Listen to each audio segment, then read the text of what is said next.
Hi friends, నమస్తే. Welcome back our channel Bhavani happy family. ఎలా ఉన్నారండి? అందరూ బాగున్నారా? అందరూ బాగుండాలి, అందులో నేను ఉండాలి. సో ఇవాళ వీడియో ఏంటంటే రైన్స్ చూడండి మళ్ళీ స్టార్ట్ అయిపోయింది.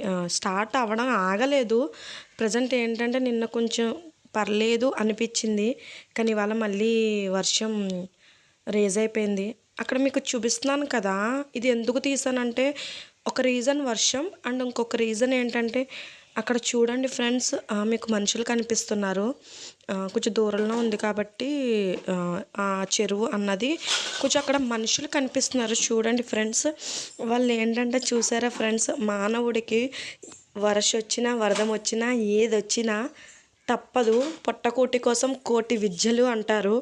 సో అలాగా వాళ్ళు పాపము చాలా, అంటే నేను ఎర్లీ మార్నింగ్ లేచిన కానీ చూస్తున్నాను వాళ్ళ తిప్పలు. పాపం ఆ నెట్ వేసి ఆ నెట్ లాగడం, అంటే చెరువు పడుతున్నారండి. సమ్ రొయ్యలో చేపలో తెలీదు, పడుతున్నారు భార్య బిడ్డల్ని పెంచుకోవడానికి. పొట్టకూటి కోసం కోటి విద్యలు అంటారు కదా, సో అలా వాళ్ళు చేస్తున్నారు. అంటే కొంచెం ఫీల్ అయ్యాను అనమాట. ఏంటంటే అంటే ఇప్పుడు బేసిక్గా మన ఆడవాళ్ళు ఉంటాం, మన హస్బెండ్ని మనం కళ్ళారా చూడం కదా బయట ఎక్కడో కష్టపడితే. సో ఇలాంటివి చూసినప్పుడు అయ్యో మా హస్బెండ్ కూడా ఇలా చేస్తారేమో అని ఒక ఫీలింగ్ వచ్చిందనమాట నాకు మార్నింగ్ నుంచి. అందుకే కొంచెం మీకు చూపిద్దాం అనేసి. అంటే మానవునికి ఒళ్ళు వంచి పని చేయిందే ఏది రాదండి, చెయ్యాలి, చేస్తేనే ఏదైనా సాధించగలం. సో అది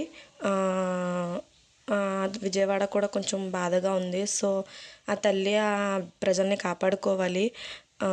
అలాగే ఈ వెదర్ బాగుందనేసి వేడివేడిగా కాఫీ తాగుతున్నాను. మనం కాఫీ తాగుతున్నాం, బట్ ఏంటంటే అక్కడ కొంచెం వరద వచ్చిన ప్రాంతాల్లో వాళ్ళు పాపం చాలా ఇబ్బంది పడుతున్నారు. మనమేమీ చేయలేని పరిస్థితి.